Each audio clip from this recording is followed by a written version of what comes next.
Muy bien, buenas tardes a todos. Soy Sandoval Silvio del Colegio de Abogados de Corrientes. Tengo el placer y el honor de presentar la clase de hoy, el módulo 6 de esta diplomatura en Derecho Colectivo del Trabajo.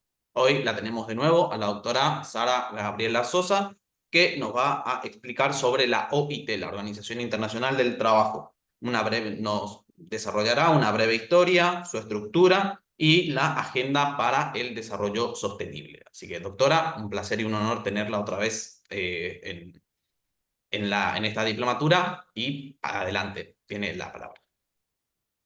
Bueno, muchas gracias, doctor Sandoval. Para mí es un gusto muy grande poder estar con todos ustedes y poder conectarnos a través de esta diplomatura de una manera federal, que es como debiera ser en todos los aspectos, ¿no es cierto?, que se dan entre nosotros que estamos acá en Buenos Aires y toda la gente de las provincias, ya que tenemos un país federal.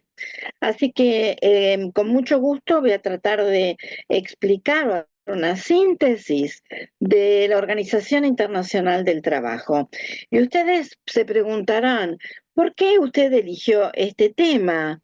Es cierto que vimos negociación, que vimos convenios colectivos, pero yo les quiero recordar que cuando hablamos de derecho colectivo, siempre hablamos de el principio de la libertad sindical, así como cuando estudiamos todos derecho individual, hablamos del derecho protectorio, por ejemplo, la primacía de la realidad, la gratuidad, que no están ajenos en el derecho colectivo, pero todo lo que nosotros hemos visto y lo que seguirán viendo como asociaciones sindicales, negociación colectiva, y convenio colectivo y también el conflicto, es decir, qué pasa en el caso de una huelga, qué pasa en el caso de un lockout, por ejemplo, que es el cierre del establecimiento por parte del empleador. ¿Cuál es el principio en el cual se apoyan todos estos temas? Y no es nada más ni nada menos que en el convenio 87 de la Organización Internacional del Trabajo, conocido o llamado Convenio 87 sobre libertad sindical. Es decir, que si este principio de la libertad sindical no funciona, todo lo que nosotros explicamos de derecho colectivo se derrumbaría. Eh, También les quiero decir que es importante conocer la producción de la OIT, porque cuando ustedes estudian fallos de corte para contestar una demanda, para asesorar a un cliente, para hacer una demanda, no importa desde qué lugar se coloquen, si de actor, si de demandado, desde el punto de vista del asesoramiento, sabrán que la Corte Suprema de Justicia de la Nación ya desde el año 2008 tiene una producción bastante importante en temas de derecho colectivo. Y entonces ustedes les han explicado el caso de AT1, por ejemplo, donde la Corte Suprema autoriza o dice que uno de los derechos que tiene una organización sindical simplemente inscripta, no estamos hablando con personería gremial, simplemente inscripta, tiene derecho a elegir representantes dentro de los lugares de trabajo. Esto se conoce como famoso AT1, tenemos también ROSI, donde también la protección se da, y la Corte así lo confirma, a una representante, era una médica, que pertenecía a una asociación sindical simplemente inscripta. ¿Cuáles son los fundamentos de de esos fallos de corte que estudiamos o que vemos en los distintos temas del derecho colectivo? Nada más ni nada menos que el 87 de libertad sindical.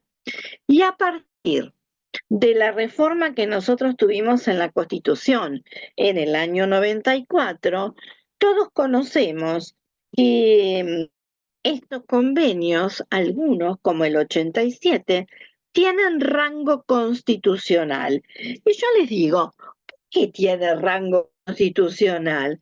Bueno, es muy sencillo, porque el Pacto Internacional de Derechos Económicos, Culturales y Sociales forma parte, sí, el 87 de ese pacto. Y ese pacto le permite al 87 tener el rango constitucional en la pirámide de jerarquía de normas que tenemos en Argentina. ¿Se acuerdan de la famosa pirámide de Kelsen, donde arriba está la Constitución y debajo están otras normas que no tienen la misma jerarquía? A partir del año 94, ese convenio 87 tiene rango constitucional y otros convenios como el 98, que lo hemos citado muchas veces, que es el de libertad sindical y negociación colectiva, de una jerarquía supralegal, es decir, por arriba de la norma. Fíjense, aparecen distintas jerarquías. Constitución en el vértice superior de esa pirámide. Debajo, lo supralegal, es decir, que está arriba de las leyes. ¿Cuál es supralegal? En jerarquía, el 98, el de negociación con libertad sindical y negociación colectiva. Por eso es importante que nosotros entendamos cuál es la dimensión internacional del derecho del trabajo. Porque uno piensa que derecho de trabajo son los convenios colectivos y que, por supuesto, tenemos como base o como público laboral la LCT.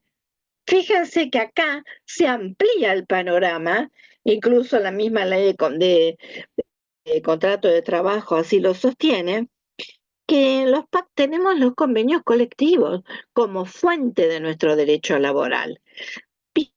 ¿Qué dije? ¿Los convenios colectivos? No, no solamente los convenios colectivos, los convenios internacionales de legislación laboral como también fuente del derecho.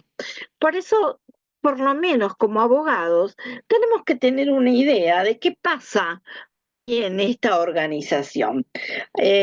Sobre todo porque si nosotros seguimos las noticias, desde ya les digo que pueden entrar a la página de OIT y se enteran de todo lo que sucede. Pero en junio, desde el 3 de junio y durante 2 semanas, se reunió la Conferencia Internacional del Trabajo, que es uno de los órganos de la OIT, que yo hoy voy a tratar de explicar los órganos más importantes, que son los que van a escuchar o ojalá algún día, si alguno va a OIT, no se sienta despistado ahí adentro, que realmente es un mundo del que por lo menos tenemos que conocer los puntos fundamentales para saber qué es lo que sucede o qué es lo que nos puede interesar hacer si estamos allí. Bien, miren, el derecho del trabajo ha tenido una dimensión internacional aún antes de conocerse el derecho o de existir el derecho del trabajo como tal. Y ustedes me dirán, Graciela, pero ¿y cómo? ¿Y de qué maneras? ¿No había derecho, todavía no se conocía el derecho del trabajo? Bueno, por supuesto, un banquero suizo, un economista, que era un asesor de Luis XVI, miren al tiempo que me voy a 1788, le mandó una carta al rey y le dijo que si Francia abolía el reposo dominical, ¿sí?, de los obreros, iba a garantizarse una ventaja comparativa con respecto a los demás países si estos no hacían lo mismo. Es decir, los obreros de Francia, decía este banquero, trabajan 7 días. Cualquier otro país que tuviera trabajo 6 días, 6 días, que tuvieran descanso dominical, iban a estar Francia iba a estar en una situación de ventaja competitiva con respecto a esos otros países, ¿Por qué? Porque la producción iba a ser mayor, ¿sí? Entonces acá, eh, más adelante, empezaron, más adelante, bueno, acá tenemos un primer pincelazo, ¿no? Pero más adelante se consideró que era necesario tomar medidas para mejorar también la situación de los trabajadores, pero que si algunos países tomaban mayores medidas para beneficiar a sus trabajadores, iban a estar también en una situación de desventaja con respecto a los países que tomaran menores recaudos para la protección de los trabajadores. Y entonces acá surge la idea de que todos los países tenían que respetar las mismas normas internacionales. Como ustedes verán, esto de la protección de los trabajadores, si bien en la bandera de la organización internacional todavía no está configurada, y lo que yo estoy contando como adelantos del derecho internacional tiene una base que es eminentemente económica. Fíjense que están hablando de la ventaja competitiva, están hablando de cumplir con normas de carácter internacional laborales, para que unos países no tengan ventajas sobre los otros. ¿Mm? O sea, por eso cuando yo comencé la primera clase y les contaba sobre cómo abordar el derecho colectivo, les dije que no había un solo lugar desde el cual mirarlo, que se lo aborda desde lo económico, desde lo político, desde lo judicial, desde lo legislativo, desde lo psicológico incluso. Por eso la riqueza de ese mundo del derecho colectivo. Y fui muy clara cuando les dije, si yo les dijera que una asociación sindical, o sea, un sindicato, ustedes conocen si estudian la ley 23.551 y su decreto reglamentario 467, si para estudiar asociación colectiva ustedes estudian la ley 14.250 o la ley de procedimiento para la negociación, y si ustedes quieren estudiar conflicto, estudian la ley de conciliación laboral obligatoria, tendrían un mundo del derecho colectivo muy pobre, porque no es eso solamente. Eso es la normativa, que la tenemos que conocer, claro, claro que la tenemos que conocer, pero siempre nos tenemos que acordar de estos principios, de los principios de la libertad sindical apoyado en un sistema democrático de gobierno, porque no tendría, tendría censura, por ejemplo, y con censura y con prohibición de reunión. No podría entonces reunir un grupo de trabajadores para decidir que quieren conformar, o de empleadores, para conformar una organización para la defensa de los intereses de la gente que representan, sean trabajadores o sean empleadores. Porque hemos visto que así como tenemos sindicatos, federación y confederación, del otro lado tenemos cámaras empresarias, como la Cámara de Comercio, la Cámara de la Construcción, la del cemento, la del azúcar. O sea que son organizaciones que defienden intereses en general, de empleadores. La UIA es una de ellas. Bien, ¿cómo nace esta Organización Internacional del Trabajo? Ahí no sé si Elisa Espínola tiene una manito. No sé si me quieren hacer alguna pregunta. Si alguno está escuchando, me puede interrumpir, levanta la mano y pregunta, ¿eh? Acá lo veo a Sergio, Sergio que está ahí muy atento, pero al resto veo fotos o veo nombres. Elisa tiene una mano, si es para alguna pregunta, aunque sea que la escriba en el chat. Bueno, Sergio, ¿con vos todo bien hasta acá? Sí, doctora, todo muy bien, muy claro. Bueno, si no, cualquier cosa me interrumpí, Sí, Sergio, y sí, sin problema. preguntás, ¿eh? Tal cual. Sí, sí.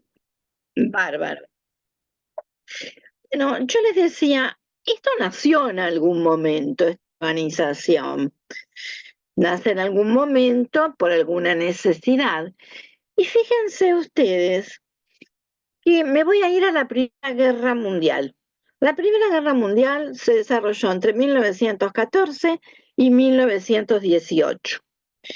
Fue una guerra que se conoce como guerra de trincheras, porque la lucha era cuerpo a cuerpo. Acuérdense de las películas sobre la Primera Guerra Mundial, que son tremendas, tremenda la lucha.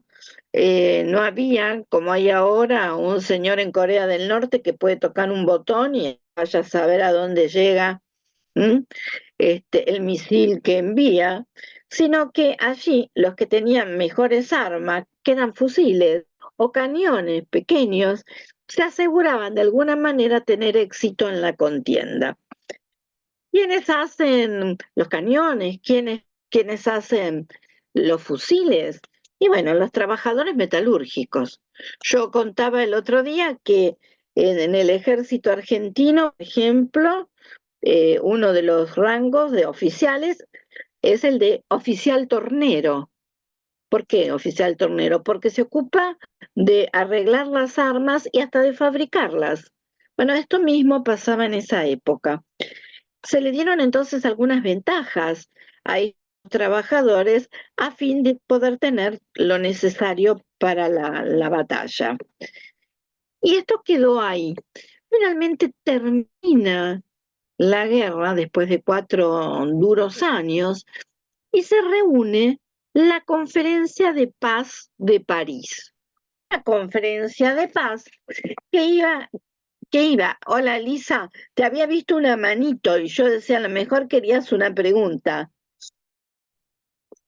Hola, pero Doc. no. Buenas tardes. No sé si apreté algo, no me di cuenta, pero no tenía ni una, la estoy escuchando Y está atentamente. levantando la mano. Bueno, cualquier cosa me interrumpen, ¿eh? Bueno, Bueno, estábamos en la Primera Guerra.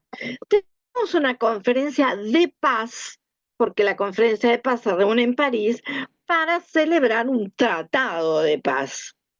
Asimismo, se considera que habría que reunir un grupo, una comisión legislativa, para tratar de legislar sobre esto que viene ya desde 1780 y algo, como yo les contaba, que es legislar en materia de derecho internacional laboral. ¿Por qué? Bueno, para que todas las naciones pudieran tener un mínimo común de cumplimiento y esto evitara mayor contienda y se consideraba también que iba a mantener la paz, que era necesaria en ese momento, que se creyó que era para siempre. Pero se ve que el hombre no lo puede evitar esto, ¿no? Porque pensando ahora en Ucrania, en Corea del Norte, en Israel, ¡ay, por favor! Y uno dice la Primera Guerra, la Segunda, y estamos con todos focos alrededor que están movidos solamente por temas económicos, ¿no? Algunos países por la venta de armas, otros países por tener más tierras, o para... es tremendo, ¿no? Es tremendo. Y otros porque no tienen tierra donde vivir. Pero detrás de todo esto está lo económico y fíjense que desaparece el hombre, ¿no? Desaparece el hombre, que es lo único que debiera ser protegido. ¿Por quién? Por los otros hombres, por nosotros, hombres y mujeres. Sin embargo, pareciera que es como un deporte buscado y celebrado por algunos. Bueno, me voy a esa me gusta más la conferencia de paz, esa que se reúne en París. Esa conferencia designa, esa conferencia de paz, una comisión de legislación internacional para meterse con todo este tema del trabajo. En esa comisión de legislación intervienen 9 países. Piensen que estamos saliendo de la Primera Guerra Mundial, no había esto que estamos haciendo ahora, no debía, o sea, los medios de comunicación eran totalmente diferentes, en un mundo también castigado, muy castigado después de esta contienda.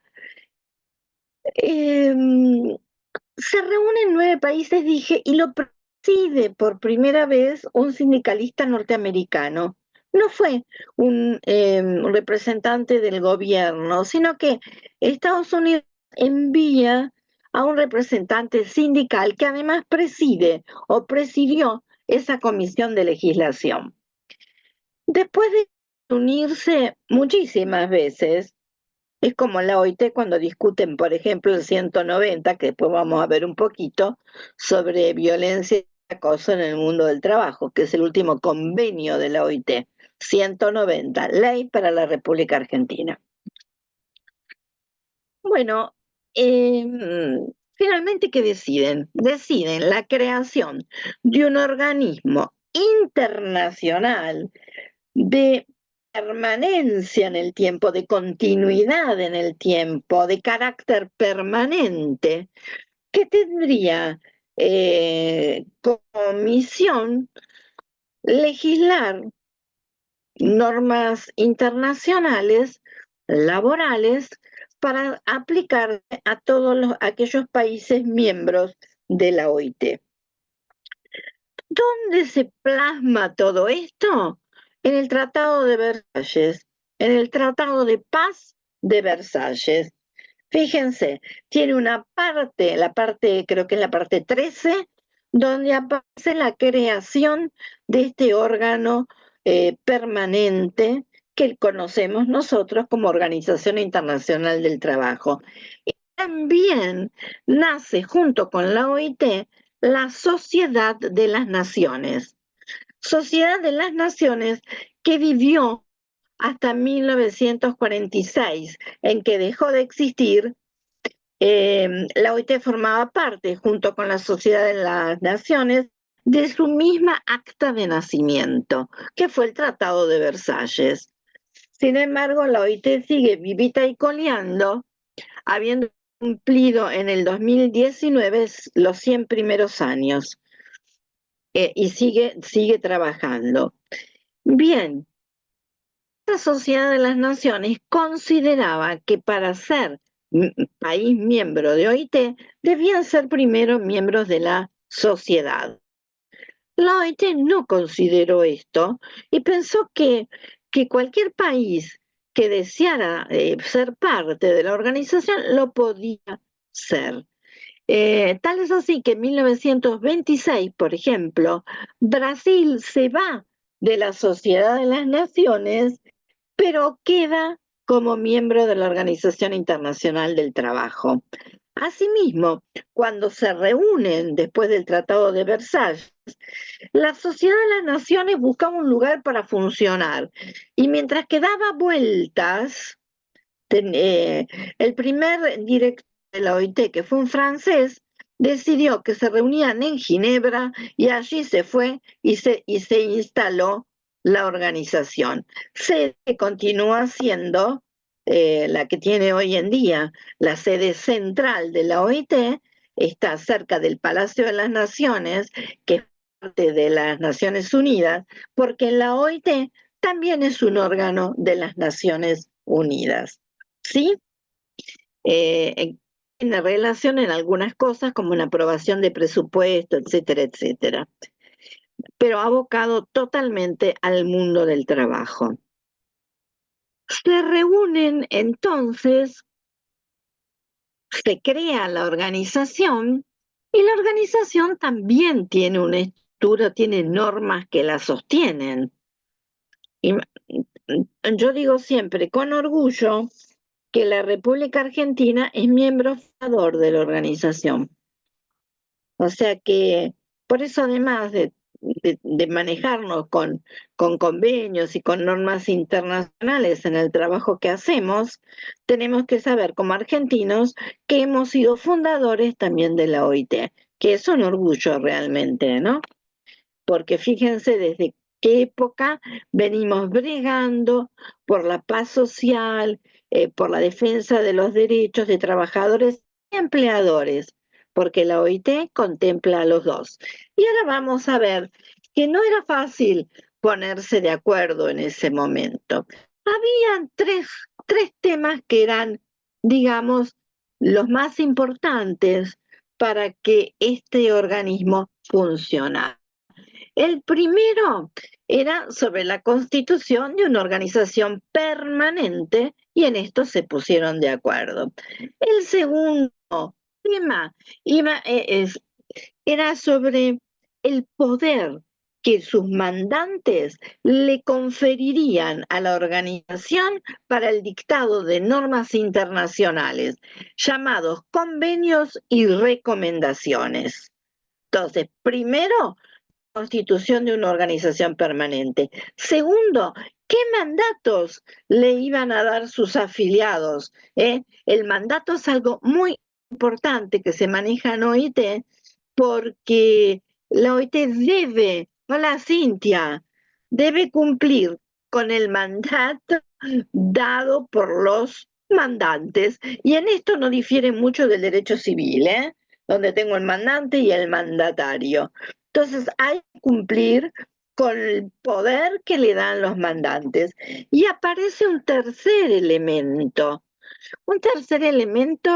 que es el revolucionario, digamos, en ese momento, y cuando uno lo explica también. Es la primera vez que estados soberanos, que son los países afiliados, que estados soberanos iban a estar en la elaboración o formar parte de un grupo de elaboración de normas internacionales para mejorar la situación de los trabajadores. Para esto se reunían, en el cual se daba el principal principio que tiene la OIT para su funcionamiento, que es el tripartismo. La OIT tiene un principio de tripartismo en todos sus órganos. ¿Y esto qué significa?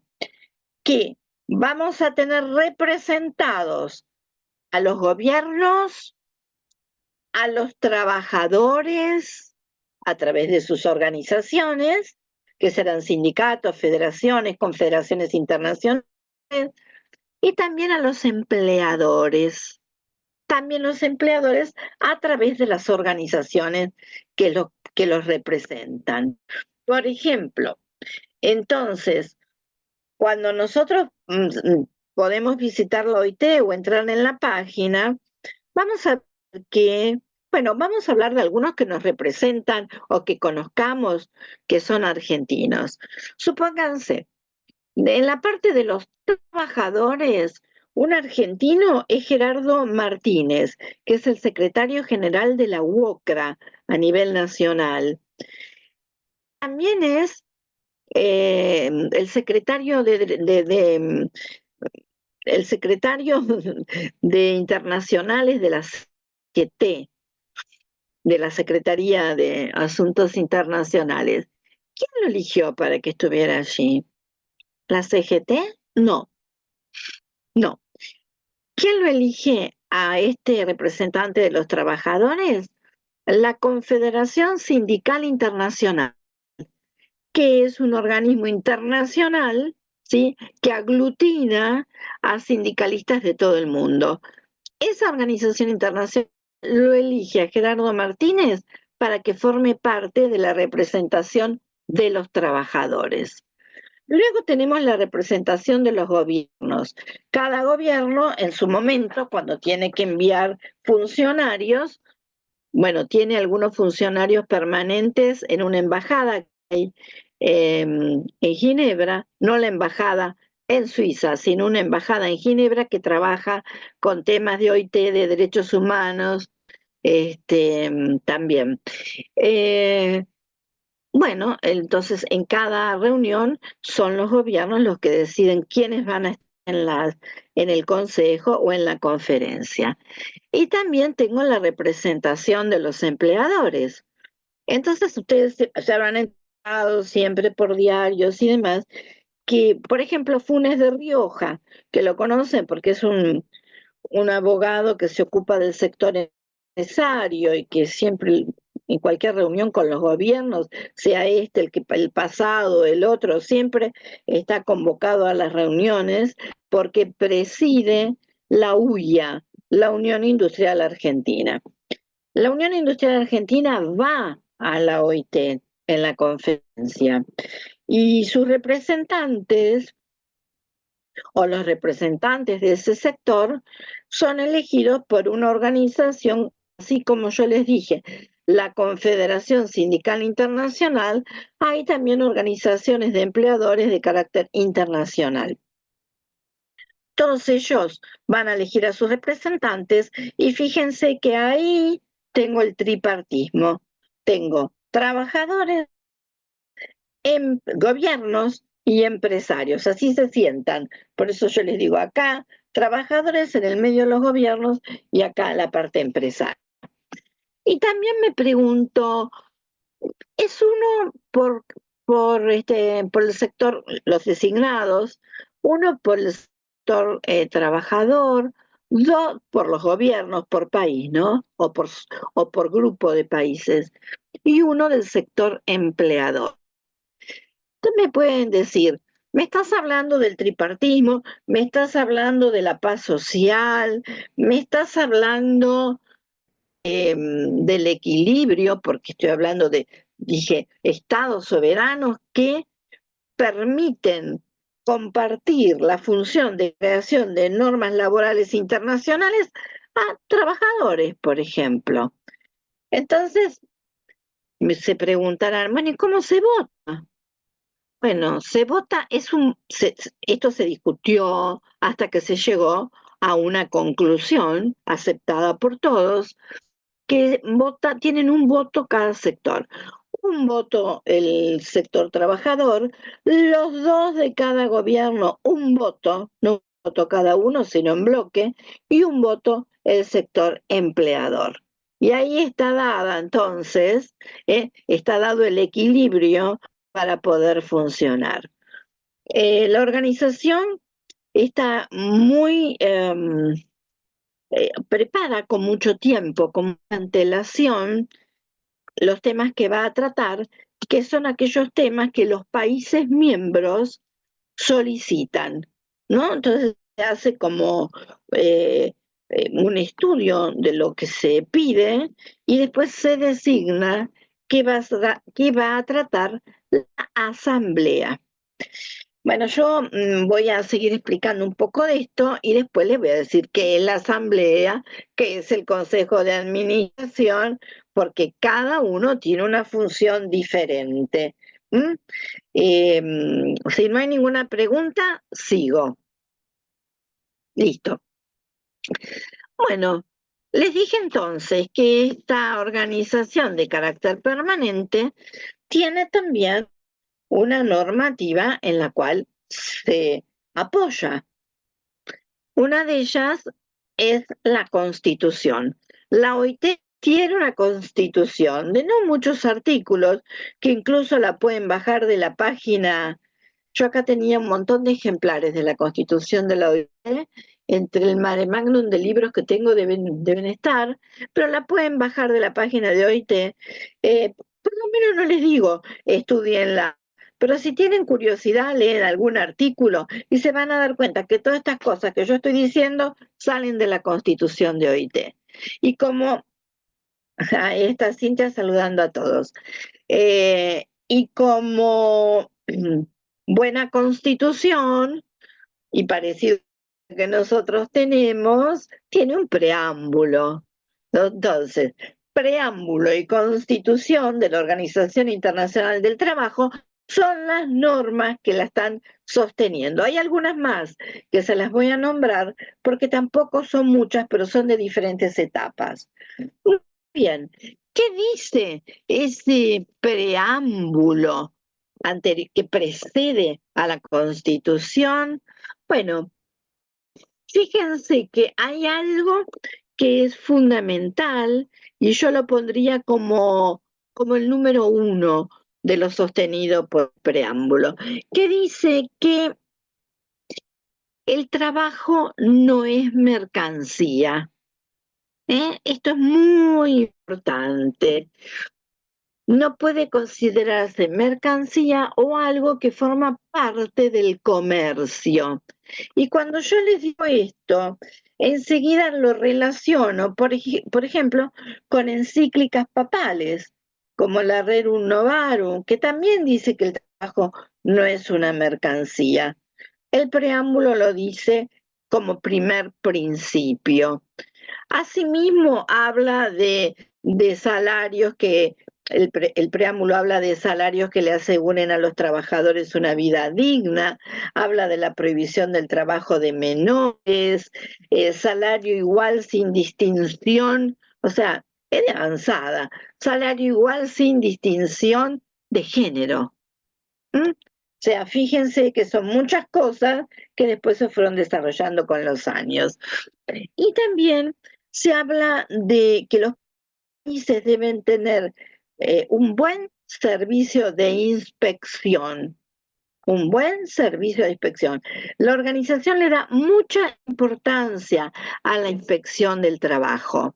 Y yo diría acá que esto nosotros lo estudiamos, bueno, si se acuerdan, por ejemplo, en filosofía del derecho, o cuando estudiábamos Kelsen en filosofía, y siempre aprendimos como abogado que una norma que no prevea una sanción, bueno, puede que no sea cumplida. El ser humano trata de incumplir, máxime si no apareja la aplicación de una sanción. ¿Sí? Bueno, pasa lo mismo con las normas laborales, por eso tanta importancia de la inspección del trabajo. Porque si no hay un control de la aplicación de la norma, y bueno, saben que muchos no lo cumplirían, y entonces mejor que sea la legislación, si no se cumple, no, no sirve. Entonces, quiere una organización de la inspección del trabajo fuerte, muy formada, muy formados los inspectores. Y la postura de la organización con respecto a los inspectores es tener un sistema de inspección a nivel nacional, que era lo que se tuvo antes de los años 90, en donde el Estado Nacional le devuelve a las provincias aquellos poderes delegados que las provincias le habían dado a Nación. Eso dio origen al Pacto Federal del Trabajo, que después se convirtió en ley con los años, pero que en un comienzo, en los 90, se llamó Administración Federal del Trabajo, donde había reuniones todos los meses, como después se fue haciendo con el Consejo Federal, que está institucionalizado. Es decir que ustedes saben que a pesar de los gobiernos que pasan son diferentes, el Consejo Federal se ha reunido siempre para discutir temas de materia laboral y para unificar también criterios. Y la inspección en los años 90 fue devuelta a las provincias. Como se sabe, bueno, algunas provincias pueden tener una mejor inspección que otras porque esto también depende de los recursos que tenga asignada la inspección del trabajo. Esto en un principio, a la formación. Imagínense que hoy en día tenemos el 190 de violencia y acoso, si no tendríamos que tener inspectores del trabajo, se debe tener también ayornados y formados en estos temas en especial. Es todo una historia. Y otra cosa que yo observé en algunos congresos de derecho laboral, que uno se reúne con todos los compañeros de las provincias, que muchas veces la inspección en lugares muy pequeños, la inspección del trabajo es más difícil de hacer con gente del lugar, porque se conocen. O sea, el que inspecciona conoce al inspeccionado, y entonces no es muy fácil la tarea. Es mejor tener un cuerpo de inspectores como hay en España, que son muy valorados, que tienen casi el rango de juez y que tienen salarios similares a los jueces. Entonces es un cargo buscado y respetado. Por lo tanto, cuando tienen un buen salario y respeto de la sociedad, pueden realizar su tarea mejor, más aliviados, ¿no? Que si tienen que si tienen un salario bajo o si no tienen formación o si no tienen elementos. Hoy las inspecciones se hacen con drones, por ejemplo, porque cuando hay trabajadores no registrados, por lo menos hasta ahora, muchas veces los inspectores tienen drones para ver las terrazas en las cuales se esconden o los mandan a esconderse a los trabajadores que no tienen registrados. Y esto ustedes saben que es una realidad, ¿no? Vamos a ver cómo hablábamos con Sergio antes de iniciar la clase, ahora con las reformas en derecho laboral, con la ley esta base que no está reglamentada aún, cómo vamos viendo estos temas. También pienso que va a ser muy interesante. Allí quien me recibió del Colegio Sandoval decía de los cursos que se están dando en el colegio sobre estas reformas. Creo que a partir de ahora habrá muchas charlas y no sé, y escucharemos a gente desde con distintos puntos de vista que de alguna manera nos van a enriquecer también la postura nuestra, ¿no? De cada uno. Así que son los temas que van a tener, ahí está, son los temas que van a tener, no sé qué pasó, que van a tener y que voy a tener, que vamos a tener que, en los cuales nos tendremos que sumergir en el futuro para ver dónde estamos. Bueno, estamos entonces con el preámbulo, con la Constitución, estamos en los primeros años después de la Primera Guerra Mundial. La OIT allí tuvo mucha tarea para realizar, sobre todo porque fíjense, la creación es en 1919. ¿Qué pasó en 1917? ¿Alguien se recuerda? Un episodio importantísimo.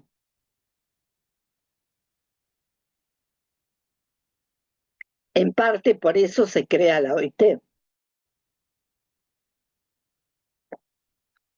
La revolución bolchevique, la revolución rusa, 1917. Inmediatamente Occidente, ¿qué hace? En parte la Sociedad de las Naciones, la OIT, como barrera para que toda la ideología comunista no llegue a Occidente. Y es una manera también de escuchar a los trabajadores antes de ser captados por estos partidos de la Internacional Socialista o el comunismo. Entonces, no es casual que en el 17 se da la guerra bolchevique con la Unión de Repúblicas Socialistas, qué sé yo, rusas, y paralelamente de este otro lado se recurre a estas organizaciones que defienden al trabajador, pero también defienden al capitalismo. ¿En qué sentido? Fíjense que cuando yo hablé del 87 dije que las asociaciones permitidas por el 87 hablan de trabajadores y empleadores. Y es un poco para no tener un capitalismo insensible, inhumano, pero que es necesario, porque si yo no tengo empresa, el trabajador tampoco tiene puestos de trabajo. Entonces, esta regulación se hizo para confiando en asegurar la paz social, entre otras cosas. A través de la protección del sector más vulnerable, tratan entonces de que todo el mundo viviera en armonía y en paz. Desde el punto de vista ideológica y del humanismo, bueno, es un principio válido, importante, que yo festejo. Pero resulta que esto siguió su curso, siguieron las reuniones y aparece la Segunda Guerra Mundial. Segunda Guerra Mundial, que fíjense que yo dije que Sociedad de las Naciones termina su vida en 1946. Es decir, que la Segunda Guerra de alguna manera se llevó a la Sociedad de las Naciones. No fue así con la Organización Internacional del Trabajo, que como les contaba al comienzo, sesionaba en Ginebra. Ginebra es un país chiquitito que está rodeado por Alemania, por Italia, por Francia. Imagínense durante la Segunda Guerra. Era, era imposible que los países de OIT, o sea, los representantes de los países de OIT se fueran a Ginebra a sesionar. Y tienen una de las cosas que salvó a esta organización fue que se fueron en un barco y fue una travesía, porque creo que tuvieron un viaje malísimo, se fueron a Toronto, se fueron a Canadá a sesionar, a un país que les ofreciera las garantías de seguridad para poder reunirse. Y allí se reunieron mucho tiempo. Volvieron a Ginebra en 1947. O sea que bastante tiempo, ¿no? Pero eso les permitió seguir viva la organización. Si hubiera quedado en Ginebra, no hubiera tenido actividad durante todos los años de la guerra. Y la guerra termina en el 44. En el 44, entonces también se vio la necesidad de reforzar fíjense que va cambiando los tiempos, de reforzar los objetivos de la organización y también darle importancia a los mandatos que tuviera o que recibiera la organización de sus mandantes. Y redactan lo que se conoce como principios de Filadelfia, porque se reunieron en Filadelfia en 1944, al final de la guerra. Y también allí se acentúa los objetivos que tiene la organización. Esto, preámbulo, constitución, principios de Filadelfia, constituyen la columna vertebral de la normativa en la que se asienta la Organización Internacional del Trabajo. Y acá, año 44, la reconstrucción de Europa, mucha euforia, porque la reconstrucción, fíjense qué paradójico, ¿no? Desde una guerra tremenda, había que reconstruir toda la sociedad o todo, no solamente sociedad destruida en lo moral, en lo psicológico, sino también, vamos a ser más concretos, en los edificios. Acuérdense esas fotos de la Segunda Guerra con ciudades destruidas, París destruido, bueno, una situación tremenda. Pero lo que yo digo de paradójico es que solucionar esa situación tremenda dio trabajo, porque había que reconstruir. Y como todo el mundo sabe, siempre que hay que reconstruir, empiezan a generarse puestos de trabajo. Y comienza Doctora, entonces esta euforia. Sí, sí, pero a su sí, vez también Cintia, las economías estaban destruidas. claro, claro, claro, pero empieza a moverse porque después de la guerra, vos sabés que la economía también se funda o se apoya en la confianza. Había mucha Claro, euforia por la terminación de la guerra. También muchos préstamos. No te olvides que Estados Unidos claro. también Bueno, en esa época, por ahí viene la mano, claro. De ahí se claro, solventaban también los presta, países europeos. Sí, sí. claro, claro. Sí, Eh, eh, o sea que yo lo que digo que paradójicamente una situación de desgracia, como fue esa para mí, termina siendo, con posterioridad y cuando se consigue la paz, eh, un motivo de euforia para las economías que empiezan a crecer. Y una de los crecimientos es las inversiones, justamente, Cintia, lo que vos estabas preguntando, de otros países, sobre todo de Estados Unidos, que presta dinero para la reconstrucción. Pero la reconstrucción da trabajo, porque Exacto. entonces ahí tengo toda de la construcción más todo lo que trae aparejado levantar ciudades nuevamente. Entonces, acuérdense que es conocido esta etapa como la etapa también de los baby boom, o sea, la gran cantidad de nacimientos que hay a partir de los años 50. Esta euforia y esta necesidad de aumentar la población, diezmada por la guerra, sobre todo de hombres en la guerra, da lugar a la generación de los baby boom. Después tenemos los centennials, los millennials, pero empezaron con los baby boom, ¿eh? El boom de los nacimientos. Y si yo me voy al mundo del trabajo, digo, bueno, tengo la OIT está trabajando mucho y tengo una manera de organización del trabajo fordista, eminentemente fordista. Tengo la línea de producción, la línea de montaje, los coches todos iguales, Ford, que es el creador de todo esto, que además su pensamiento siempre fue tener buenos salarios, que sus obreros tuvieran buenos salarios, porque él quería que fueran capaces de comprar los mismos autos que él producía. Estaba hablando del consumo. Por eso eran todos los autos negros, ¿sí? Y la cadena de montaje, ustedes saben, habrán visto la película de Carlitos Chaplin, Tiempos Modernos, donde se muestra cómo se trabaja. En una materia que yo daba, poníamos muchas de estas películas, no era de derecho colectivo, tiene que ver con recursos humanos, ¿no? O con relaciones laborales.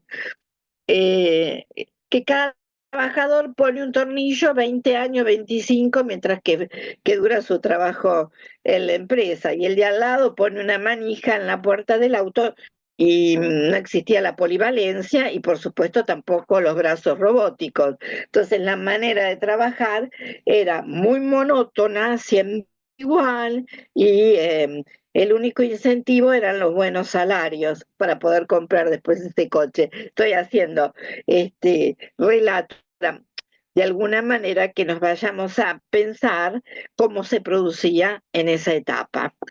Y la OIT tuvo mucho trabajo. Es la etapa de mayor producción. Y cuando yo hablo de OIT y mayor producción, me pueden preguntar, Graciela, ¿producción de qué? Y estoy hablando de la norma laboral internacional, justamente de normas laborales internacionales que se llaman convenios de OIT.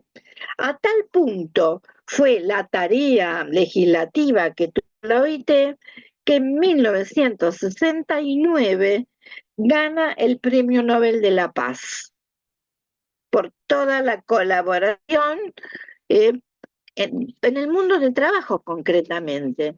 Pero como yo siempre digo, el mundo del trabajo es un mundo amplio. Por eso siempre insisto, no es una ley, no son dos leyes, es algo mucho más amplio este mundo laboral. La OIT gana el Premio Nobel de la Paz, me parece bárbaro. A partir de acá, los años 50, 60, 70, hay crisis del petróleo, empiezan a haber problemas a partir del 78 con la caída del precio del crudo. Así todo sigue la tarea de la OIT en materia legislativa, pero llegamos luego a la etapa de la Guerra Fría.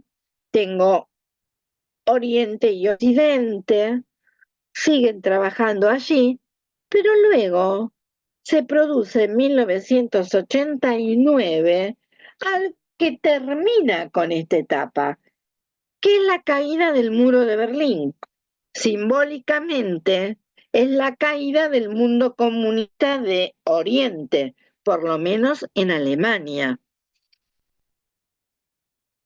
Bien, y en 1991, con el tema con Gorbachev, que pone fin a esta unión de repúblicas socialistas soviéticas que se independizan y forman los distintos países, como por ejemplo algunos a los que Rusia mira con cariño, como Ucrania, por ejemplo, Kiev como ciudad, ¿no? ¿Cuál es la tarea de la OIT en esa época? Usted dijo que había sido como una barrera en 1919 para que estas ideas bolcheviques no llegaran al occidente cristiano. Eh, bueno, y ahora que no tengo más el muro y que tampoco Gorbachev abre todo esto y les da libertad, independencia. Bueno, la tarea de la OIT fue una tarea eminentemente técnica, de ayuda técnica. ¿A qué? A que esos países se integraran con Occidente. Y para eso necesitaban asistencia. ¿Qué significa? Que expertos y comisiones de la organización ayudaran a todos estos países, no solamente en la normativa, sino también no solamente en la legislación, sino también en los hechos, a poder organizar el mundo del trabajo a fines de poderlo integrar. Acuérdense que ya estamos acá a partir del Tratado de Roma del 57, en el tema de la Comunidad Económica Europea. Hoy ya con otro rango, hoy es la Unión, pero comienza siendo un tema aduanero y un tema de economía, para que todos esos países puedan o pudieran integrarse a lo que en ese momento era tenían un fin eminentemente económico, como fue la Comunidad Económica Europea, debían también mejorar su normativa laboral o crearla, porque algunos de ellos no tenían legislación. No tenían legislación laboral. Entonces, durante esos años, esa fue la tarea. Pero ahí no se acaban los retos de la organización.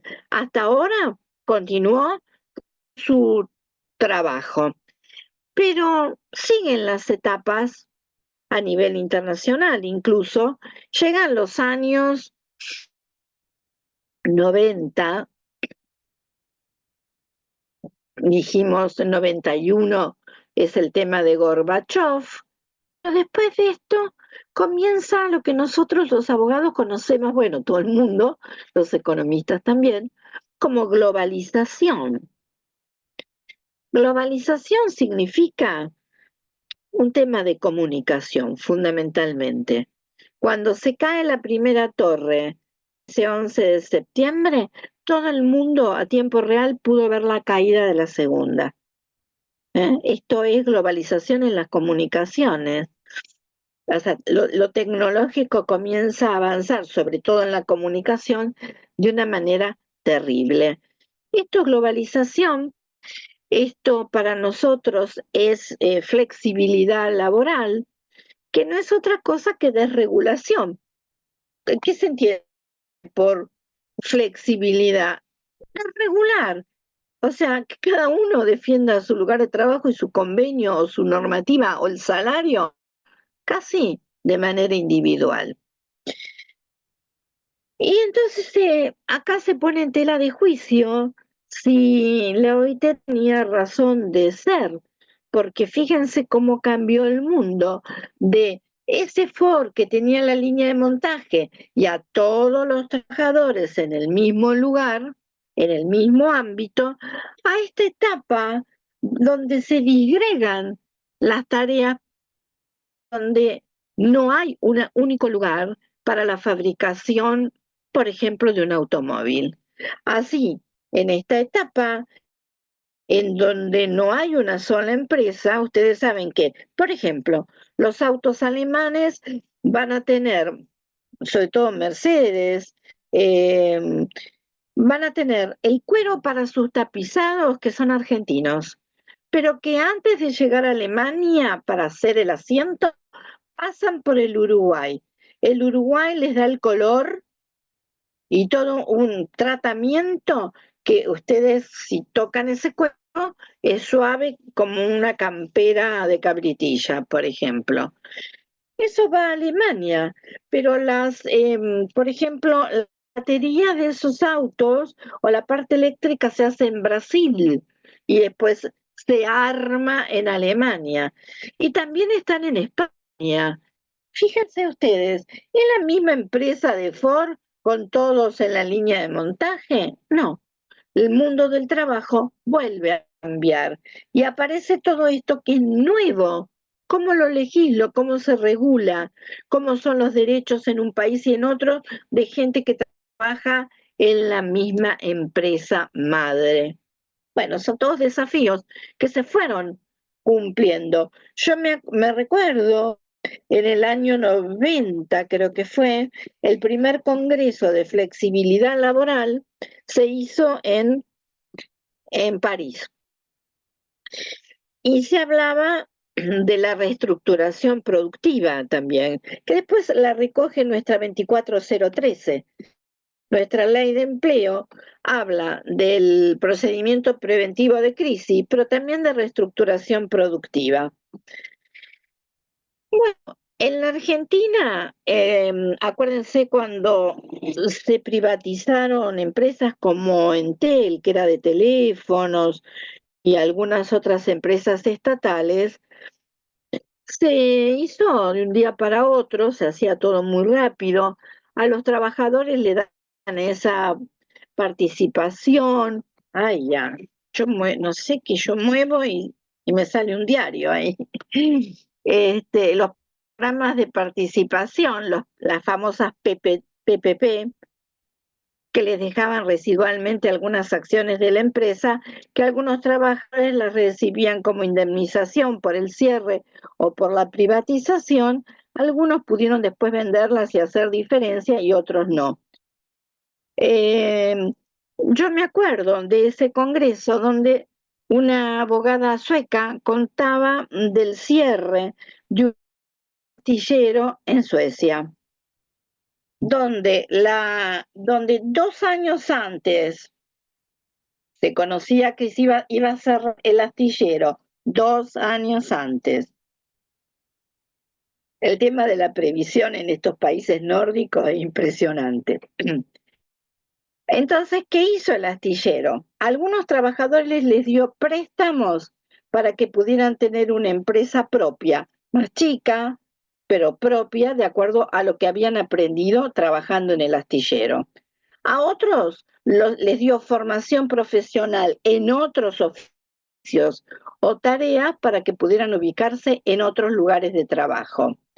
Es decir, que al segundo año, cuando el astillero cierra sus puertas, todo el mundo ya tenía trabajo y esto fue un proceso que se terminó con tranquilidad, con paz, con armonía, porque todo el mundo ya estaba ubicado en un nuevo trabajo propio o en relación de dependencia, pero con el cual iba a poder vivir. ¿Saben por qué siempre cuento esto? Porque todo esto de la flexibilidad, de la polivalencia funcional, son todos conceptos que en una época, el de la productividad, se aplaudían y que después en otra época cayeron, era mala palabra. Y en realidad creo, pero esta es una opinión, estos principios no son ni buenos ni malos, depende de cómo los apliquemos, con qué tiempo, con qué estudio de ellos y estudio de las situaciones, porque lo que nosotros tenemos siempre esto se vio en el 2001, en el 2002, época tremenda de cursos, de quiebras, que no hubo un trabajo previo para poder llegar a soluciones más pacíficas y no a cierres de empresas o a concursos donde, además, con la reforma de la ley de concursos y quiebras, los trabajadores perdieron el privilegio y perdieron el pronto pago. Eran quirografarios como cualquier deudor de la cola, digamos, ¿no? Ni siquiera privilegiados con hipotecas, no. Doctora, Sí, Cintia, y esto ibas a que decir algo. sí, sí, pienso que si no sé si lo hacíamos o lo hacían en esa época por desconocimiento o por conveniencia.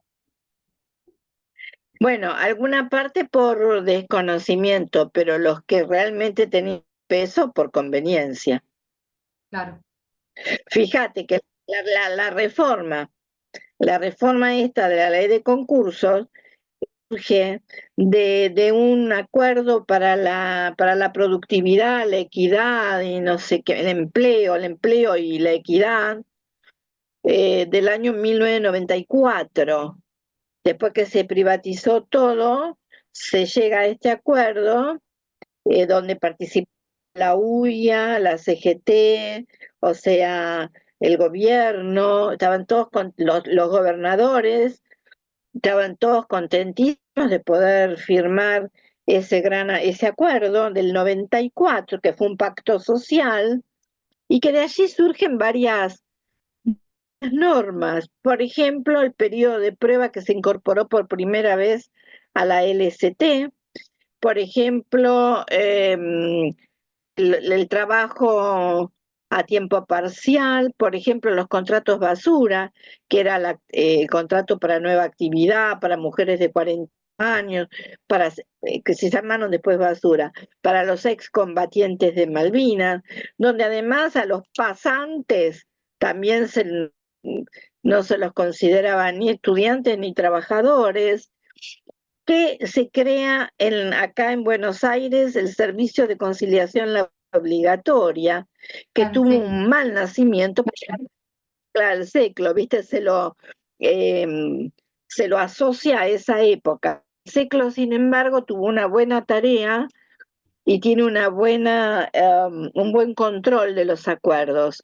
Entonces, finalmente ha sido beneficioso para los trabajadores que cobran rápido. El ciclo controla que no se pague lo que no corresponde, por lo menos indemnización por preaviso seguro, y conforme al convenio aplicable. Y con este control dado por el artículo 15 de la Ley de Contrato de Trabajo, el trabajador se hace rápido de su crédito, el abogado de la empresa lo cobra, la empresa se saca un juicio con bueno, ahora se van a sacar las multas, pero hasta ahora con las multas eran cifras tremendas. Es Por obligatorio otro ya, ¿no? lado, los abogados, sí, es obligatorio antes de iniciar una acción, y los abogados de los trabajadores quieren la ventaja de cobrar un 20% de la suma que se concilia de manera inmediata. Esto, imagínate en la época de la pandemia, que no había tribunales, que Claro. estaban cerrados y que no trabajaban tampoco. Gracias a partir de junio del 2020, que los conciliadores trabajaron mucho, bueno, no hubo una negación de justicia, por así decirlo, ¿no? Para los reclamos. Bueno, esa norma sale de este pacto social del año 1994. Por eso te digo que tuvo un nacimiento que fue muy combatido, sobre todo por abogados. Bueno, yo te iba a decir de una asociación que se llama 7 de Julio, pero que son donde está Recalde y bueno, que son muy pro trabajadores, ¿no? Pero que finalmente yo incluso lo consultaba con gente de la justicia, con Eduardo Álvarez, que era el procurador en ese momento, y dijo que no, que ellos estaban realmente muy aliviados porque el juez se dedica entonces a aquellos casos que no se pueden destrabar y en los tiene que haber prueba y interpretación y evaluación de la prueba por el magistrado. Todos los otros de estos créditos que son menores o menos conflictivos se resuelven en la conciliación. Y entonces un abogado, por ir 2 veces a una audiencia, cobra el 20% del acuerdo, y el de la empresa también. Y evitan un juicio que acá en Buenos Aires es de 4 y 5 años también. Hay que tener mucho tiempo para poder litigar. No sé cómo será ahora en Corrientes, pero acá todavía se espera bastante tiempo. Sí, igual, Bueno, doctora. No sé si coinciden los demás bien, colegas, pero más o menos hablamos de esa cantidad de tiempo. Entonces resulta beneficioso, es relativamente hablando. totalmente beneficioso. Yo conozco abogados jóvenes que lo único que hacen es ciclo, acompañan Claro, al trabajador al ciclo, claro, no quieren litigar y tratan de conciliar, pero no se pueden rifar los créditos, ¿eh? Todo esto tiene que tener, para que un servicio de conciliación funcione, tiene que tener un buen control de legalidad del acuerdo, y eso lo tiene que hacer en el caso el Ministerio de Trabajo o Secretaría de Trabajo o Dirección General del Trabajo en alguna, o Provincial de Trabajo en algunas provincias, que no sé si en Mendoza también es obligatorio. Yo voy a ir a Mendoza dentro de poco, yo sé que Mendoza lo había adoptado y otras jurisdicciones le tuvieron miedo pensando que iba a sacar trabajo y realmente yo les puedo asegurar que no saca trabajo. Sí le saca a los juzgados y eso hace que se orienten y se dediquen más a casos complicados. Entonces que claro, utilicen el tiempo en eso. Así que claro. acá muy buen resultado. Los abogados están chochos con esto, de un lado y del otro, ¿eh? Chochos. Aparte y esto entre nosotros, que somos todos, que estamos en lo mismo, si uno puede evitar un juicio, es una tranquilidad. A menos que sea algo, bueno, muy retorcido o muy conveniente. Pero no se olviden que en la conciliación, además de estar con el conciliador, queda el contacto y las puertas abiertas entre los abogados de uno y de otro, que pueden llamarse, pasarse liquidación, discutir los números y llegar a algún tipo de acuerdo, que después se lo comentan al conciliador y se escribe el acuerdo. Se homologan 10 días y en las 48 horas tienen el pago. O sea que imagínense cómo se evita pérdida de tiempo. Pero para todo esto, con esta pregunta, Cintia, que me hace y que es muy interesante, esto, miren, acá en Buenos Aires llegó la mediación en los años, fines de los 80 y algo, llegando a los 90. ¿Quién trae la mediación que primero se utilizaba, o la negociación? Se utilizaba sobre todo en materia civil, en temas de familia, y lo trajeron 2 juezas. Una jueza que fue Elena Hayton, que fue ministra de la Corte, y Gladys Álvarez, una camarista, Gladys, creo que camarista civil. Ambas trajeron de Estados Unidos y de la Escuela de Palo Alto todo el tema de la mediación. Entonces, a partir de la mediación, que acá fue un boom, todo el mundo hacía cursos, bueno, yo soy mediadora también, hacíamos cursos de mediación, porque yo fui educada en el conflicto y en el ganar-perder. ¿Qué queríamos como abogados? Ganar, que perdiera el otro. Y esto empieza a valorizar el vínculo, la relación, sobre todo en materia, por ejemplo, comercial, de uno, si tiene un diferendo con su cliente o con la otra parte en un contrato comercial, quiere seguir teniendo como cliente, por ejemplo, no quiere la ruptura del vínculo.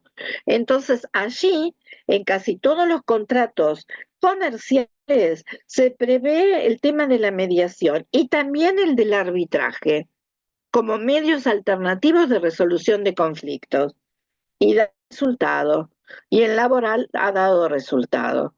Además, estuvimos hablando hasta ahora, fíjense, de norma internacional que en realidad surge de un tratado de paz. Primera guerra. Segunda guerra con la declaración esta de 1944. Guerra, guerra, guerra. Bueno, de repente yo digo, diálogo social, que es una de las herramientas que tiene la OIT, no solamente diálogo social, para haber diálogo social, ¿qué tiene que haber? Negociación. Son mesas donde se discute y se escucha. Bueno, o sea que hubo un cambio de paradigma. Esto es un cambio cultural, Cintia, que para entenderlo es un proceso, es un proceso. Y sobre todo yo creo, que la gente joven tiene mucho que ver en ese cambio, porque los viejos abogados están hechos para ir a tribunales y ganar, eh, preparados para eso. Pero nosotros tenemos que, bueno, yo digo nosotros, yo también soy una vieja abogada, pero bueno, tengo la mente abierta a todo esto porque me parece magnífico, primero por la experiencia que tengo, y segundo porque me he formado en eso, y tercero porque lo ejerzo, lo hago, y les puedo asegurar que es muy, muy interesante, y no deja sin trabajo a nadie. Bueno, les conté todo esto, llegamos a la época de la Guerra Fría, llegamos a la época de la globalización, ¿y qué les puedo decir de todo esto? Que es cierto que hoy tengo inteligencia artificial, GPT, todo lo que ustedes quieran, todo lo que ustedes quieran, el Internet de las cosas, las empresas que están diseminadas por todo el mundo, el home office, el trabajo online, pero hay algo que sigue siendo importante y es el hombre trabajador, la mujer trabajadora como el sujeto vulnerable en la relación laboral. Por lo tanto, si los principios de la OIT son la defensa del trabajo con políticas activas de empleo, la OIT entonces sigue bregando por conseguir un mundo mejor para trabajadores y empleadores. Por eso sigue viva, a pesar de haberse cumplido más de 100 años de su creación. Y me preguntaré, ¿y esa estructura de la OIT, ese edificio inmenso que hay ahí en Ginebra, cómo funciona? ¿Quiénes son los que deciden?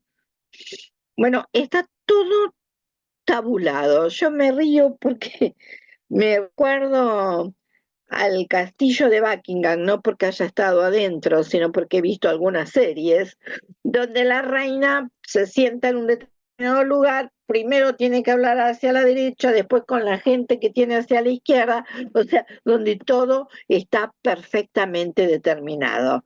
Lo mismo en la OIT. Para manejar a los representantes de 186 países, todo se sabe con anticipación, todo. La agenda de la conferencia del 2026 ya la tienen este año, 2 años antes, porque los temas del 2026 ya comienzan a ser tratados por comisiones que también son tripartitas, en las que intervienen los 3 actores de la OIT.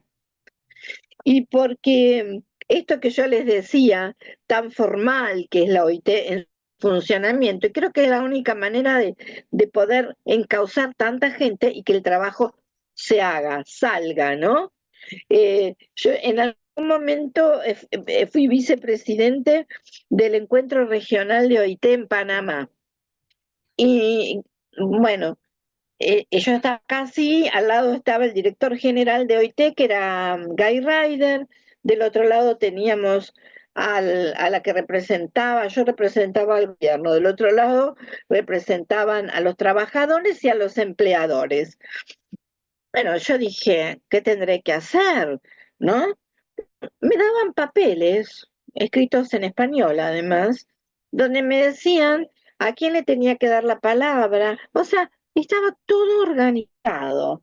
Lo único que fue creativo mío fue que cuando se cerró la reunión tuve que dar que no sabía, lo tuve que escribir en 10 minutos, tuve que dar un discurso de cierre, donde hablé del diálogo social fundamentalmente. Pero todo lo demás eh, es como que hay una persona de protocolo que te va organizando toda la tarea y que finalmente da resultado, porque cosas salen. Cuando ustedes me dicen, Graciela, ¿y quiénes están? Esto que yo les decía. Bueno, en principio tengo un órgano político. Ese órgano político es el Consejo de Administración. ¿Por qué es el órgano político? Bueno, entre otras cosas porque elige al director general. El director general de la OIT es un cargo, en este momento yo acá tengo unas noticias que me llegaron hoy. Bueno, se llama Gilbert Humbo, el nuevo, es africano. Es un africano. Hay muchos africanos en cargos importantes y esto también nos demuestra, en una época eran japoneses o eran asiáticos, ahora son africanos. Es decir, África, además de aportar los países africanos a la OIT, son parte, también requieren mucha ayuda. ¿Mucha ayuda para qué? Para poder tener y modernizar y tener normativa laboral, por ejemplo. Entonces requieren muchísima asistencia técnica y tienen cargos importantes, son elegidos, ¿no? Esta persona, que es el director general, es un hombre de un currículum impresionante, con posgrados en todo el mundo, de nacionalidad africana. Bueno, entonces les dije, hay un órgano político, el Consejo de Administración, aprueba el balance, elige al director, aprueba también el informe de un órgano de control que se llama Comisión de Expertos en Aplicación de Normas y Recomendaciones, es decir, comisión de expertos. Y también aprueba el informe del Comité de Libertad Sindical y prepara la agenda de la conferencia.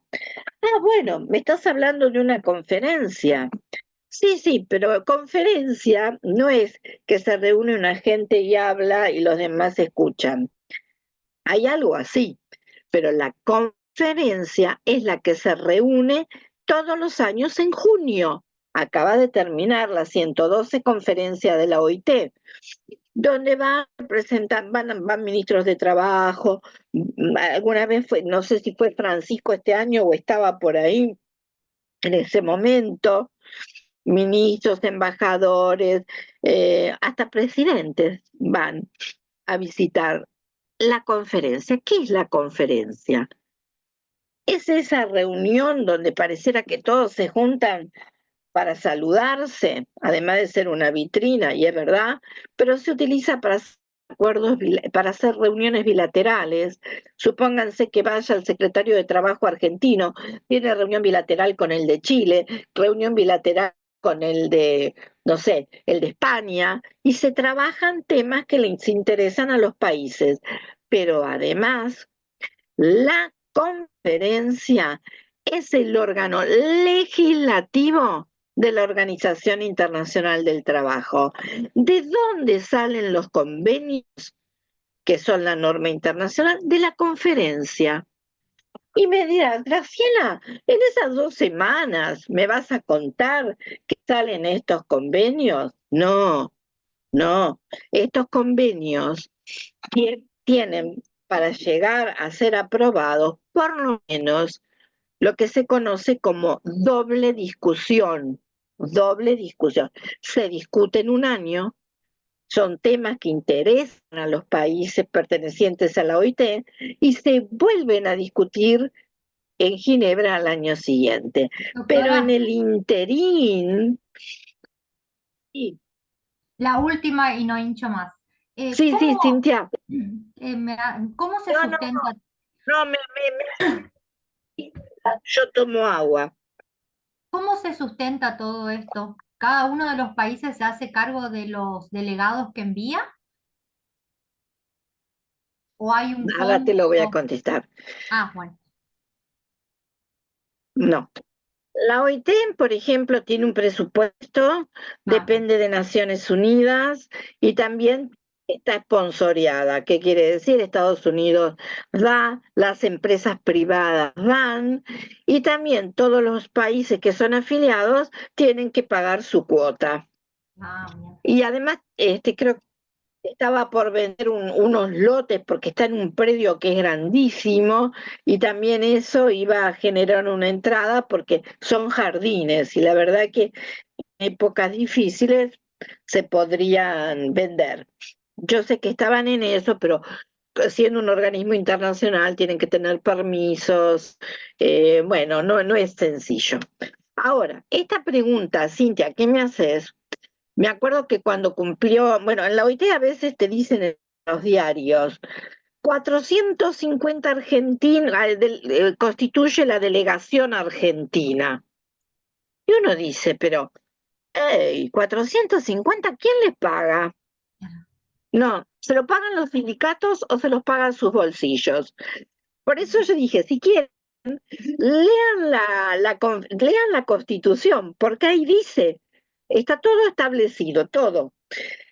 La obligación de cada uno de los estados es pagarle a un representante de los trabajadores, a un representante de los empleadores y a los dos del gobierno.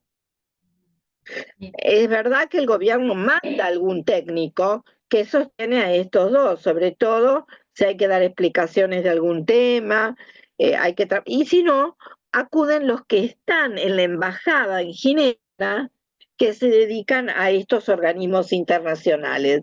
Pero la obligación es 2-1-1. Me dirás, ¿y qué pasa con la CTA? Bueno, nosotros en el momento que yo estuve como directora de internacional, pagábamos un representante de CTA, un representante de CT, bueno, los dos del gobierno, que eran los que estaban en la conferencia, un montón de días sentados todo el día, trabajando, y después un representante de los empleadores. Todos los demás, si quieren ir, se lo deben pagar. Este año fue en la segunda semana Horacio Bueno, que es otro profesor joven. Sí, Yo fui su director de tesis. Horacio es un encanto, está sí, porque trabajando ahora justamente en Ciudad, tipo muy estudioso. él tenía que dar clases con Ah, nosotros y me avisa que no podía, yo lo quería tener por primera vez en la diplomatura y me dice, no puedo porque tengo que viajar a OIT. Y yo digo, bueno, y yo también sé que usted viajó a OIT en algún momento, no sé en qué año, eh, y así siempre mucho, me pasa con muchos profesores, entonces, hace rato. Entonces, mucho. es muy interesante para mí el tema porque la verdad que primero Bueno, que no lo he leído yo voy a en comentar, profundidad. yo te voy a contar una infidencia a todo el grupo. Horacio, que es un estudioso y que tengo el orgullo de haber sido su directora de tesis, se pagó su pasaje y es funcionario en la ciudad, en la Secretaría de Trabajo, no en cualquier lugar. Él se pagó su pasaje. Siendo un estudioso del derecho laboral, vas ahí y es todo lo que vos. Suponete, yo fui miembro del Comité de Libertad Sindical. Cada vez que yo leo que estudiaba, siempre parecía que decía el comité. Para mí, cuando me nombran miembro del comité, realmente fue una alegría, pero una alegría porque iba a poder entender desde adentro cómo funcionaba. Y lo mismo le pasó a Horacio, que nos vamos a reunir en estos días, pero que volvió muy contento, porque además se ocupó de traer material, de ir a comisiones que estaban reunidas. Este año yo tengo el temario miren, este año, ¿en qué se debatió en la conferencia ahora en junio? Protección contra los peligros biológicos en el entorno de trabajo. principios y derechos fundamentales en el trabajo, trabajo decente y la economía de cuidado. Muy, muy importante en este momento es todo el tema de la economía de cuidado. Es el tema que se viene. Y acá yo estaba viendo que, miren, dice, ¿qué es lo que quiere la OIT? Es una noticia de hoy. Me llegan noticias a mi correo y algunas yo entro a la página, pero esta la imprimí para leérselas. Dice, la OIT está poniendo en marcha un nuevo programa de trabajo a petición de sus mandantes.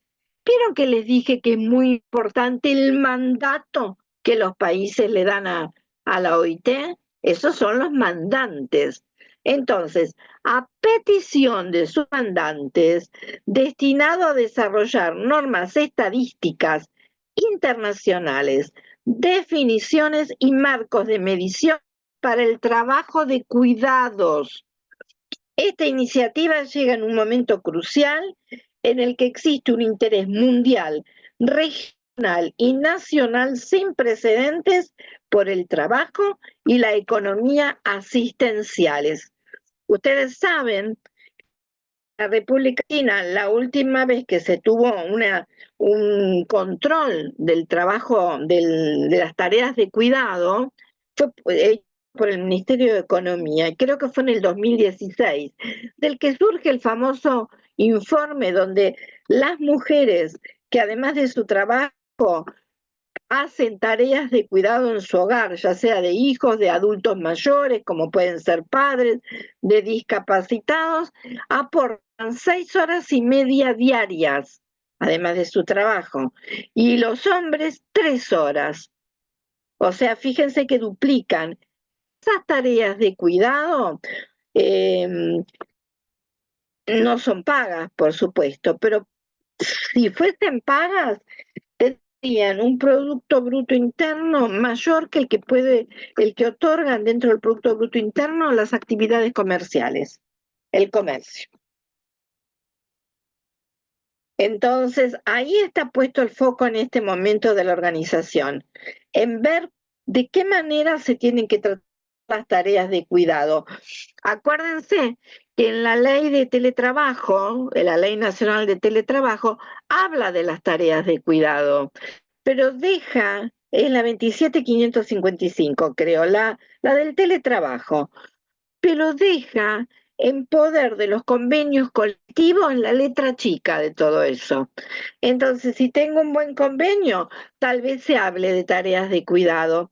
Hay un convenio de profesores universitarios donde se habla. Hay un convenio de ATE que es muy bueno donde se habla de las tareas de cuidado. E incluso el de profesores de licencias. Para aquel profesor que se haya quedado viudo con hijos menores de 12 años, se le otorgan 6 meses de licencia paga, por ejemplo. Ven cómo se va superando la LST. Y tiene que ver con las tareas de cuidado, sea que haga el hombre, que la haga la mujer. En general, hasta ahora estaba en cabeza solo de las mujeres, muy poco de los hombres. Pero bueno, esto es un tema que preocupa. Bueno, con respecto al pago, quédate tranquila, Cintia, que los 400 argentinos que van se lo tienen que pagar. No, era Si no, una duda porque siempre estoy escuchando y leyendo, aparte siempre vamos a los congresos y demás, y yo, ¿quién paga? sí, ¿Viste que cuando todos vos los decís, ¿quién paga? ¿Será que como nosotros cuando nos vamos al congreso también nos pagamos? Yo digo, debe ser es igual. así, debe ser lo mismo. ¿Sabés lo único que hace el Estado Nacional? La acreditación. Hay una resolución de la Dirección Nacional no es nacional, la Dirección General de Asuntos Internacionales, que saca una resolución con todos los que están acreditados. Perfecto. Esa gente, por esa resolución va a la OIT, es la única que puede entrar, porque le dan una acreditación, con lo cual solo podés entrar con eso, no podés entrar de ninguna otra manera. Eso es la acreditación. En los 100 años de la OIT fueron como 50 o 57 jueces laborales Sí, que lo claro. único que yo hice, porque era importante que fueran y conocieran esto que ellos utilizan como fundamento de sus sentencias, fueran a ver. Este año por primera vez fue Madaloni, que ha sido miembro de un tribunal laboral muchísimos años, de la Academia de Derecho, y no conocía la OIT. Lo único que hicimos fue tratar de conseguir acreditarlos para que pudieran entrar y después conseguir que un argentino que está allá les diera una charla sobre cómo se hace una norma internacional, que yo se los voy a mandar porque lo tengo en un PPT, Cintia, que te lo voy Bien, a mandar. No bien, se los bueno, explico porque es un sistema complejo. Más vale ver un PPT que es más o menos divertido y por lo claro. menos tienen una idea de cómo se elabora. Y porque no quiero dejar de contarles que tengo entonces el Consejo de Administración, órgano político, la conferencia, órgano legislativo. El Consejo se reúne en marzo, en junio, muy pocos días después de la conferencia, y en noviembre. ¿Cuánto tiempo? En marzo y en noviembre, 2 semanas de trabajo intenso. Además, yo me acuerdo que ahí no hay 25 de mayo, no hay ningún feriado argentino que se trabaja sábado y domingo. Eso quiero decirles. Esto en el Consejo. La conferencia se reúne solo en junio y tengo después otro órgano que es muy importante, que es la oficina. La oficina es el cuerpo técnico, es el cuerpo que va a ayudar y a hacer la recopilación, las recopilaciones de los papers que mandan los distintos países, los distintos actores sociales, y le da soporte técnico al Consejo y a la conferencia. Dentro de la conferencia hay una comisión de aplicación de normas de la misma conferencia que va a veces a pedir explicaciones a algunos países, ninguno quiere sentarse a dar explicaciones sobre aplicación de convenios. Por suerte, me acuerdo que en los 100 años estábamos en la lista, pero no nos llamaron y llamaron a Brasil, porque nadie se quiere sentar y explicar. Y no se olviden que los estados son soberanos y que lo que la OIT te puede hacer, además de mandarte comisiones de encuesta o comisiones técnicas a los países para ver cómo está la situación, no puede haber un castigo efectivo porque los países tienen su soberanía, pero hay como un castigo moral y ningún país que forma parte de la OIT quiere verse en esa situación. Ninguno. Y después llego a otros dos. Ahí Sergio está preguntando algo. Sí. Doctora, ¿cómo se puede, supongamos, hacer una denuncia a ese organismo porque algún país no cumpla con algún convenio, con alguna legislación que ellos se dictan? Ahí va, ahí va, ahí va. Buena pregunta, Sergio. Hay dos organismos de control. Y acá vuelvo. Cuando les hablaba de la inspección, si yo tengo una buena norma y no tengo a alguien que la controle, no se aplica. Entonces, en la OIT pasa lo mismo. Y tengo dos organismos. Uno, que es el único órgano que no es tripartito, pero que está conformado por juristas de primerísimo nivel de todo el mundo. 20 son, 20. Eso se llama la Comisión de Expertos en Aplicación de Normas y Convenios. Perdón, de convenios y recomendaciones, convenios y recomendaciones. ¿Qué hace? Bueno, cada 2 años los países miembros tienen que contestar en septiembre lo que se conoce como las memorias. A ese documento se lo llama memorias. Entonces, esa comisión, porque el comité es otra cosa, esa comisión, Sergio, ahora es un formulario y te va a preguntar sobre la aplicación de algún convenio, cualquiera de los que tu país haya ratificado, porque son obligatorios para los países una vez que el país ratifica. Bien, si las respuestas, porque el control te lo hace desde la legislación que vos tengas por ese convenio o respetando ese convenio, y también hay una evaluación práctica de los hechos. ¿Qué pasa en ese país? ¿Qué es lo que hace esa comisión? Después hace un dictamen. Ese dictamen es aprobado por el Consejo de Administración. Viste que yo te dije, el órgano político. Y ahí vos podés ser llamado a dar explicaciones a ese país y también le pueden dar una hoja de ruta para que la cumpla.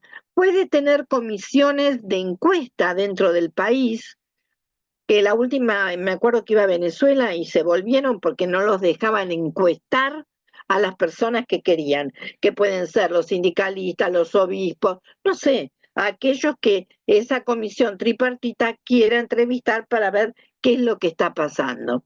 Y luego tenés el otro órgano de control, que es el Comité de Libertad Sindical.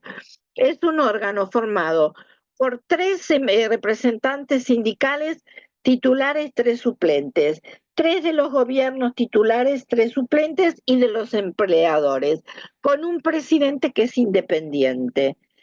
Funciona secretamente, quiere decir cerrado. No puede entrar nadie excepto gente de la oficina, que es este cuerpo técnico que ayuda y ayuda mucho, porque trae las quejas, y los traductores, pero no puede entrar nadie. Y allí, ¿qué se controla? En el 48 y en el 49, 1948, 1949, se aprueba el convenio 87 y el 98, que yo dije que son los dos convenios fundamentales. Libertad sindical y negociación colectiva. El Comité de Libertad Sindical trata las quejas, ya sea de los trabajadores a través de sus organizaciones o los empresarios, que también las hay. No hay quejas de también sale de la Constitución, no hay quejas de los gobiernos sobre el incumplimiento del 87 y el 98. Y el comité estudia el caso. ¿Cómo se presenta la queja? Suponete un sindicato o una confederación presenta la queja en la oficina de su país.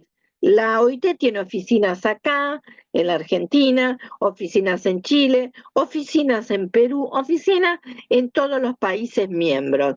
Vos vas bueno, ahora la podrás enviar porque no necesitas llevar el papel, y pasa al director general de la OIT, que después la derivará al Comité de Libertad Sindical. ¿Qué hace el comité? Estudia la queja, le da traslado al gobierno para que conteste.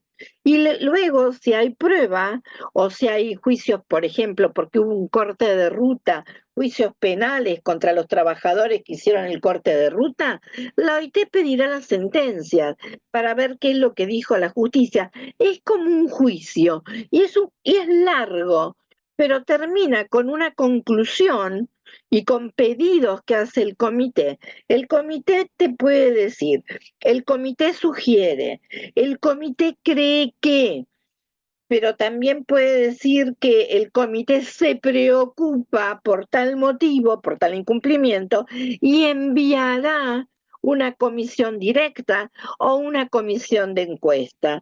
Y si esto no funciona, puede acudir a la Corte Internacional de la Haya. O sea, ahí terminaría esto. Si vos me decís, ¿tiene una aplicación concreta de una multa? No por la soberanía, pero te puedo asegurar que es una vergüenza para los países estar, o sea, obtener del comité un dictamen contrario. Y yo he visto casos, por ejemplo, en Colombia de 56 representantes sindicales muertos.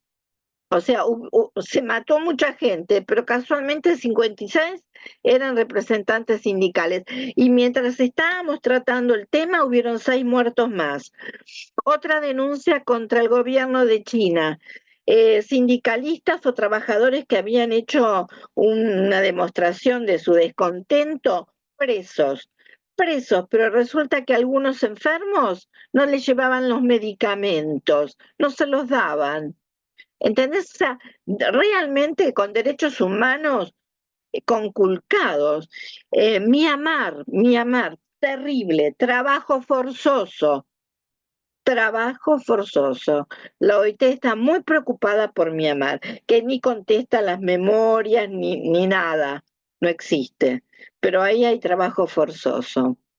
Bueno, entonces, no sé, Sergio, si más o menos te fui contestando lo que me estabas preguntando.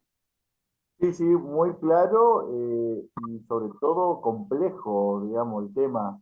La verdad es que yo en mi ignorancia desconocía del funcionamiento del organismo, cómo estaba y por lo que pude entender de la clase es bastante amplio y muy bueno la tarea que realizan. Sí, Pero es sí. bastante complejo el entendimiento del funcionamiento en sí por la complejidad que significa un organismo internacional y que se preocupa sobre todo sobre el derecho de los trabajadores. Sí, imagínate, Sergio, cuando se trató el 190, donde se pone el eje en las mujeres, en las niñas, en las colectividades más vulnerables, como puede ser el LGTBQ. Imagínate con egipcios, por ejemplo. Entonces hay que conseguir convenios que sean como generales, Abarcativos para ¿entendés? todos. Para que después sean adaptados, porque ha sido una lucha, pero una lucha en la discusión, bien, ¿no? Claro. Poder llegar a aprobación del 190. Bueno, no sé si hay alguna pregunta, son 20:01, Sí, no doctora, sé si seguimos. estaba por, no sé si nos falta un poco más o porque estamos en hora. No, yo con el material que te voy a enviar, Cintia, ellos Bien, van a tener eh, sobre el 190, van a tener sobre la declaración del centenario, que es futuro del trabajo. Voy a mandar algo de la Agenda 2030 y los 17 Objetivos de Desarrollo Sustentable y Sostenido, que eso ojalá se llegue. En los 2030 lo veo medio raro que lleguemos, pero bueno, eso es a nivel bueno, mundial, ¿no? Eso de Naciones Unidas. Pero igual hay que ser optimista y hay que seguir trabajando. Y yo, que era una descreída en todo esto, porque siempre fue teórico para mí, aprendí algo fundamental dentro de la organización, que se los transmito. Y es que yo aprendí a cómo se conforma, cómo nace, cómo se construye el consenso. ¿Cómo se construye el consenso? El Comité de Libertad Sindical ha resuelto hasta ahora todo por consenso, no por votación. Así que fíjense ustedes, en un mundo de guerras, en una República Argentina también con fracturas, con discusiones, miren, si todos aprendiéramos a construir el consenso, nos escucharíamos más y podríamos trabajar en aras de la paz para todos, ¿no? Como dice el preámbulo de nuestra Constitución, para todos los hombres que quieran habitar, ¿no? bueno, Así doctora, que, bueno, día tengan la posibilidad de visitar, aunque sea, si no ir a la conferencia, si algún día están viajando por Europa, de acercarse a Ginebra y ver dónde está, porque es una muy buena experiencia. Bueno, bien. les Bueno, voy a mandar doctora, material de... sí.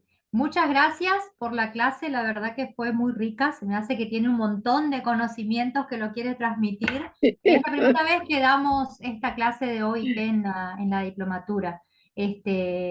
Como dijo Sergio, pareciera que es bastante Sergio, complejo en cuanto a su estructura y es, cómo se hace, es, viste que surgen muchas preguntas porque, como usted lo nombró recién, nosotros, al menos para mí, es muy teórico. ¿Y cómo se aplica? ¿Y claro, cuándo se aplica? ¿Y quién controla? Pero ¿y cómo, dónde existe? ¿Dónde está la parte física de esto? Nosotros siempre estamos leyendo y bueno, ahora usted nos pudo acercar un poquito más a este entendimiento que por ahí, al menos yo personalmente, siempre lo estoy leyendo. más práctico, chicos, Claro. Bueno, más muchas gracias, práctico, doctora. porque Creo que no, creo al que contrario, sí, es la última clase que tenemos con usted en esta diplomatura. Muy agradecida siempre por la buena predisposición, por ahí, por temas de agenda. A veces es difícil coordinar, pero siempre muy bien predispuesta. seguro. Así que muchas gracias. Seguramente la volveremos a encontrar por otras clases de diplomatura o algunas clases particulares también que pudiéramos dar con el colegio. Bueno, yo a disposición de ustedes, para mí, bueno, Maximiliano, gracias. Para mí es un gusto poder dar las cosas que yo sé y aprendí. Me encanta dar esto. Si hay una Bueno, vocación, mi vocación verdadera es la docencia. Lo demás es un agregado, chicos. Así bueno, que gracias, cuenten doctora. conmigo, cualquier cosa que me quieran hacer. Muchas gracias, Cintia, porque siempre Bueno, está al pie del cañón y es la que llama, la que habla del temario y no se olvida nunca de todo eso. Así que gracias, Cintia, por tu ayuda, ¿eh? Bueno, gracias a usted. Y Muchas bueno, a los alumnos nos veremos recién después de las vacaciones en agosto. Seguimos con Javier de Ugarte y después tenemos toda la parte de seguridad social con Nadia García también. Así que bueno, nos volveremos a reencontrar. Esta es nuestra última clase, ya vienen las vacaciones. Felices vacaciones para todos. Buen viernes, buen Bueno, fin de feliz, semana. feliz a todos. Muchas gracias. Un cariño Nos muy vemos. grande. Gracias a todos, ¿eh? Hasta Hasta luego. luego. Doctora. Hasta luego, Sergio.